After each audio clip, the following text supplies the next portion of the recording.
Okay, so here it is. I picked this piece up at a church thrift store for $2. It is a piece of glass. It is slag glass. You can see the little slag, just the creamy whites that just kind of filter through this. And it is a three-part scene. There we've got a man playing lute. We've got like a kind of Romeo and Juliet figure there in the center. And on the end here, we have a lovely maiden. There are sayings put in German on one panel here and the other panel here. And it has a really gorgeous handle with some scrolling up the top. And on the bottom, there's a number, whether it be a 6 or a 9, can't tell. There are seams, and in the inside, we've got nothing. Now, it's not a super tall baby. It's a smaller stein. This guy here measures just around 5 inches. It's actually like just shy of 5 inches, and the top is just over 2 inches, the top diameter. So here it is. What is it besides being a really pretty green slag glass mug? Well, let's find out. Now, this smallish, mediumish piece of glass sent me down quite a few different rabbit holes because it's made by 4 different companies, 3 of which were all produced in the very early 1900s, probably between like 1901 to 1906, in that range right there. What were those 3 companies? Well, the first was Indiana, make sure I got this right, Indiana Goblet and Tumbler Company, which later joined with National Glass. It was also produced by McKee Brothers, which was also part of National Glass. It was produced by Westmoreland Specialty Glass Company. Before Westmoreland Glass was Westmoreland Glass, it was Westmoreland Specialty Glass Company. And it was also made by Rosso. You may have heard me talk about Rosso before. He makes modern reproductions.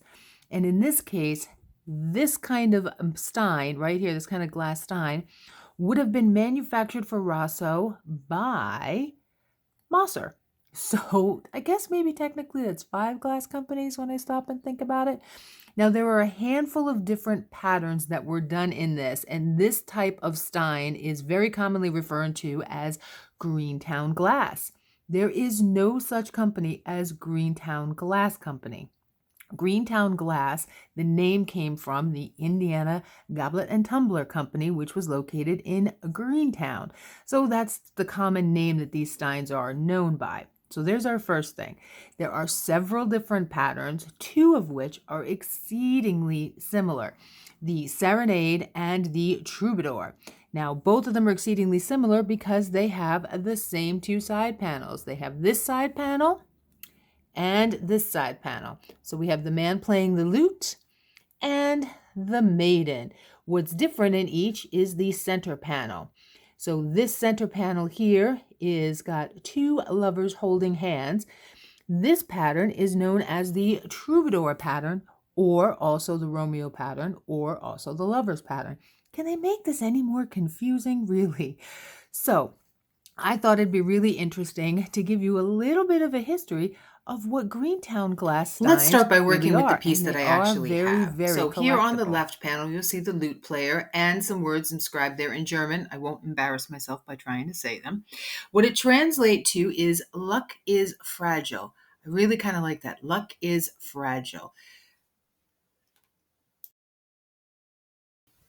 And then again, on the right-handed panel, there is a picture of a maiden, once again inscribed underneath in German. This translates to always strive for it. So putting the 2 together, luck is fragile, always strive for it. For some reason, I feel like it should say love is fragile, always strive for it, considering this is the lover's pattern, but oh well. And here's the center panel, 2 lovers holding hands. Now, this is the troubadour pattern. The serenade pattern, which is exceptionally similar, the 2 side panels will be the same. The center panel is going to be different. In the center panel of the serenade pattern, you're going to find a German man with a sword holding a stein. And those were made by the Indiana Tumbler and Goblet or Goblet and Tumbler Company and McKee Brothers.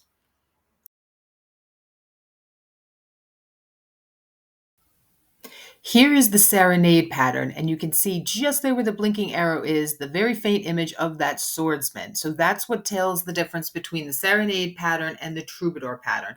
Once again, the serenade pattern was made by McKee as well as Indiana Tumbler and Goblet Company. Now, forgive the absolutely horrible picture that this is, but I wanted to be able to show the lids that would have come on the tops of these steins, and this was the best that I could do. So these lids would have been on top. They would have been glass or metal. Most of the time, you cannot find them. And Westmoreland produced these glass steins as a condiment line. So they would have mustard or baking powder, whatever in there. It's not clear if the main purpose was to sell the glass or the condiments. These were referred to as Packers items and held about 8 ounces of whatever condiment was inside. So here's a very large selection of the different types of colors they came in. They were in opaque slag as well as some different forms of transparent glass. Indiana Tumbler and Goblet Company made the serenade pattern, indoor drinking pattern, and outdoor drinking pattern. The McKee brothers just made the serenade pattern. Westmoreland made the troubadour, gnome, and 2 different night patterns, as well as a special issue in 1983, which, believe it or not, is worth big bucks. And Rosso did the troubadour and gnome, with most of their glass pieces being made by Mosser. So you can understand that this is a very complex Greentown glass kind of thing that was all started in the turn of the century, the last century, by Indiana Tumbler and Goblet Company. And they're really neat. They're really a great find. Their colors would have been Nile green. So the green piece that I have is referred to as Nile green.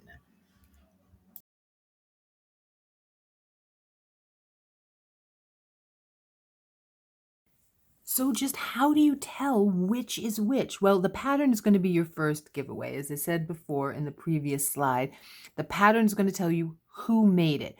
Now, because the troubadour was made by not only Westmoreland, but also made by Rosso, how do you know it's not a new repro?